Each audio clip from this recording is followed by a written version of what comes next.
જે હરસિદ્ધિ માતાજીના ઐતિહાસિક કુંડ વિશે અને હરસિદ્ધિ માતાજીની મંદિરે જે ગ્રાઉન્ડમાં બાલવાટિકા શોખ છે, જે ફરવાલાયક ખૂબ જ ઉત્તમ જગ્યાઓ છે. તો મિત્રો, આજે આરસી ગામી ચેનલમાં સ્વાગત છે. ધાર્મિક વ્લોગમાં હરસિદ્ધિ માતાજીના મંદિરનું અત્યારે હજી હાલ તો મંદિરનું કામ હજી નવા મંદિરનું નિર્માણ હજી થયું નથી. હજી જે તમે આ દ્રશ્યો જોવો છો તે કોયલા ડુંગરવાડીમાં હરસિદ્ધિ માતાજીના મંદિરનો છે ને અહીંયા હજી મંદિરનું કામ ચાલુ થવાનું છે.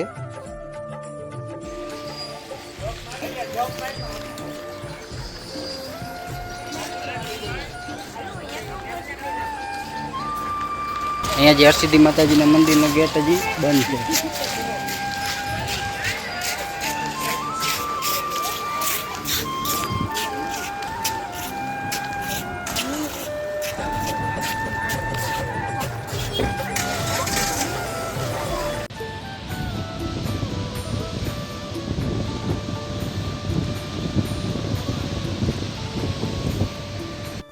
સૌ પ્રથમ આપણે હરસિદ્ધિ માતાજીના કુંડના દર્શન કરીએ, જે વર્ષો જૂનો હરસિદ્ધિ માતાજીનો ઐતિહાસિક કુંડ કહેવામાં આવે છે.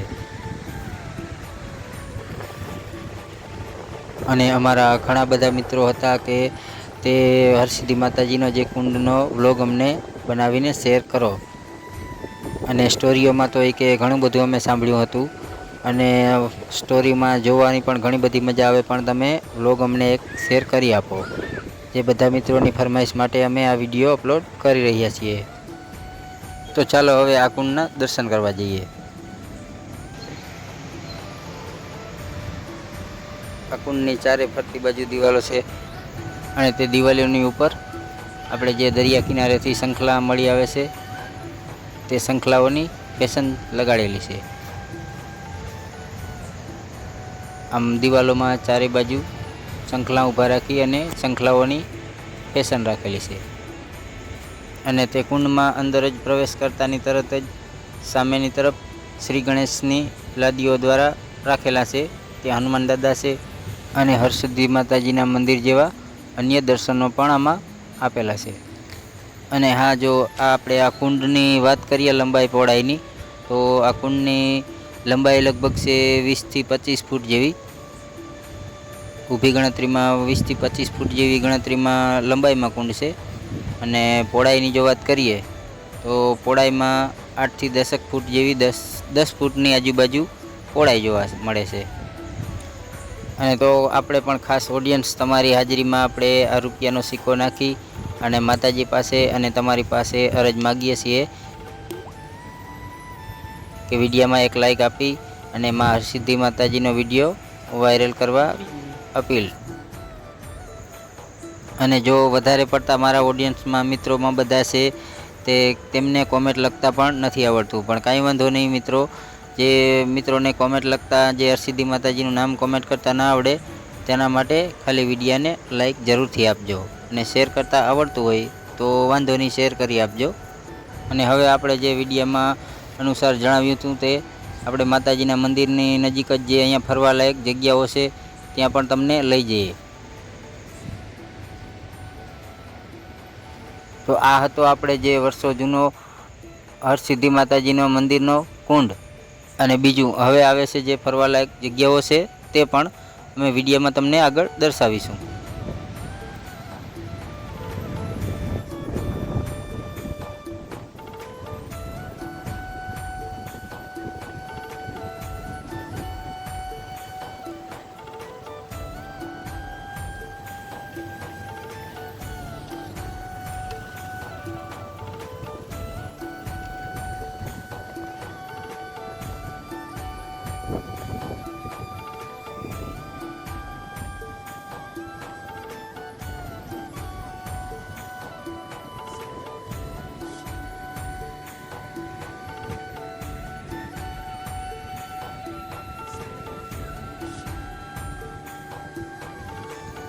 હવે જે આપણે નવું ફરવાલાયક લોકેશન છે તે તરફ જઈએ.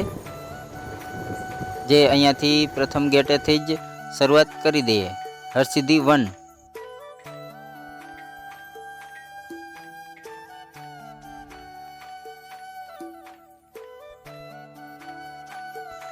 ગુજરાત રાજ્ય વન વિભાગ, જે તમે પ્રથમના ગેટેથી અંદર જ જતાની તરત જ જોવા મળી જાય છે. તેમાં આટલી સરસ મજાનું ડેકોરેશન રાખેલું છે અને પથરાઓને પાણીનો ફુવારા પણ જોવા મળી જાય.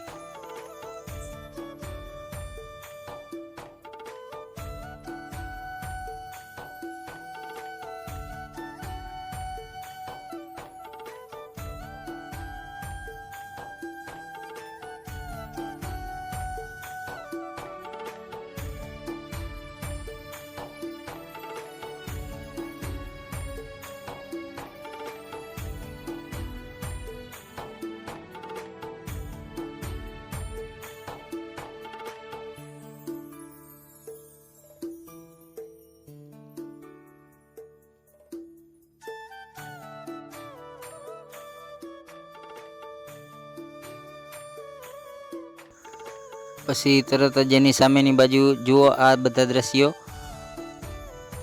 આપણે એકદમ ગામડા જેવું જ લાગતું હોય છે અંદર જતાં જ. આ તરફ કૂવાનું દ્રશ્ય છે અને એક આ નાનકડી ઝૂંપડી પણ ઓરિજિનલ લાગે અને ત્યાં રાખેલા બાજુમાં ઓરિજિનલ માણસ જેવા જ પૂતળા તમને જોવાને મળી જાય. અને આ તરફ પણ છે પાણીનો ટાંકો. ગરવી ગુજરાતીના ખેલૈયા પણ અહીંયા રાખેલા છે, જે દાંડિયા રાસની તૈયારીમાં જોવા મળી જાય. અને આ તરફ એક બાપા ઊભા હોય એવું લાગે અને આ તરફ ગૌરી માતાનું દ્રશ્ય પણ અહીંયા નજીક જ છે.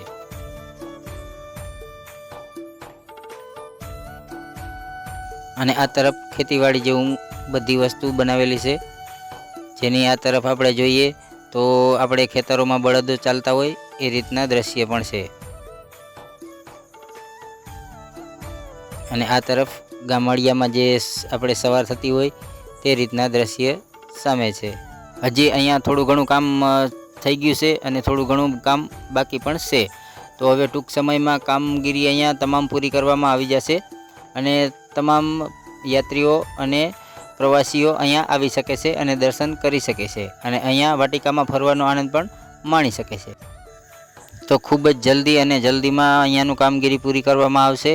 અને હા, તો મિત્રો આપણે ખાસ કરીને જણાવવાનું કે તમે ક્યારે આ જગ્યાઓ પર ફરવા આવવાના છો, હરસિદ્ધિ માતાજીના દર્શન કરવા અને આવી અનેક જગ્યાઓમાં માતાજીના મંદિરના પાછળના ગ્રાઉન્ડમાં ફરવા માટે.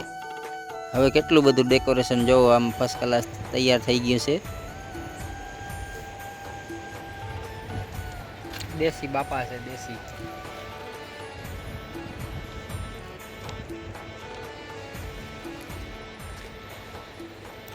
બધું દેશી જમવાનું છે અને દેશી દૂધની મજા જ કંઈક ઓર છે મિત્રો.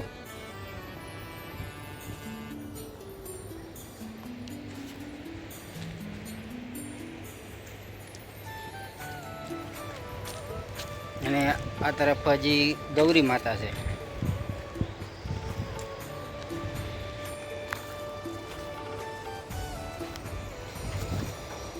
ગૌરી માતાનું વચ્ચેનું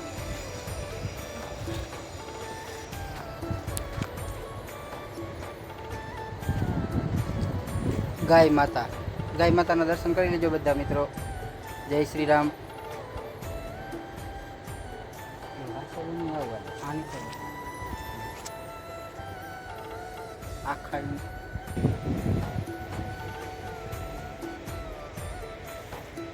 હમણાં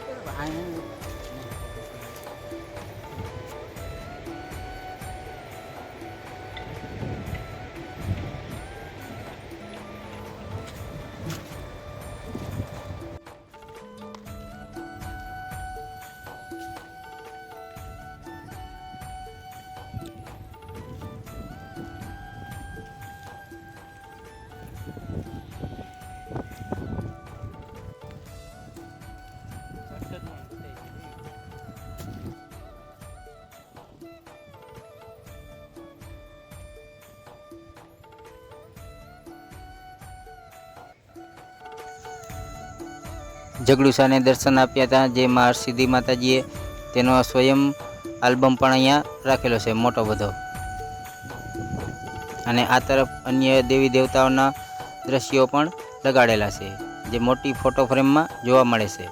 એનાથી પણ ઘણા બધા દેવી દેવતાઓના ફોટા અહીંયા મોટી ફ્રેમમાં લગાડેલા છે. આ વિભાગને સાંસ્કૃતિક વાટિકા વિભાગ નામ આપવામાં આવ્યું છે, જે હરસિદ્ધિ માતાજી સાંસ્કૃતિક વાટિકા.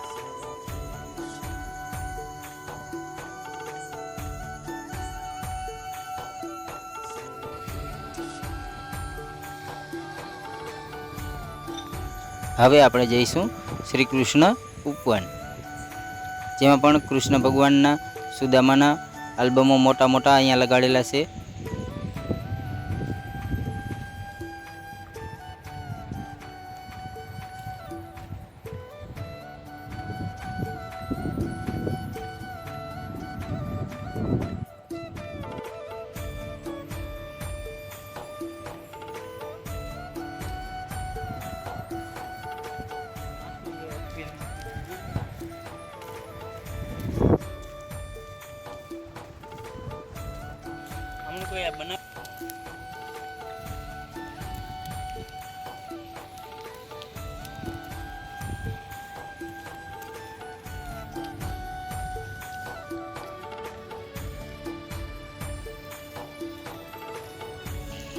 અને એવા લાસ્ટમાં આવે છે બાળકો માટેનો આનંદ મેળો,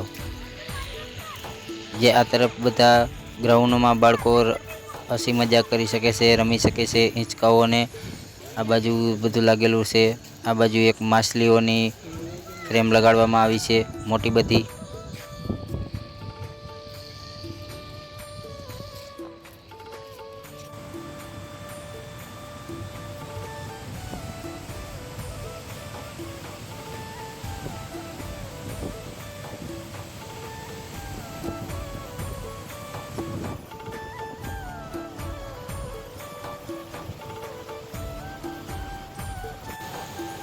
અને તો હા, ખાસ મિત્રો જણાવવાનું કે કેવું લાગ્યું અહીંયા કોયલા ડુંગરવાડીમાં હરસિદ્ધિ માતાજીનું બધું ડેકોરેશન. અને તમે પણ બધા મિત્રો દર્શન કરવા અહીંયા હરસિદ્ધિ માતાજીના મંદિરે આવજો. ખૂબ જ સરસ મજાનું ડેકોરેશન બની ગયું છે. અહીંયા વાટિકામાં ફરીને આનંદ માણજો. તો બધા મિત્રોને હર હર મહાદેવ, જય શ્રી કૃષ્ણ. ફરી મળીએ આપણે નવા વ્લોગમાં. ત્યાં સુધી બધા મિત્રોને હર હર મહાદેવ હર.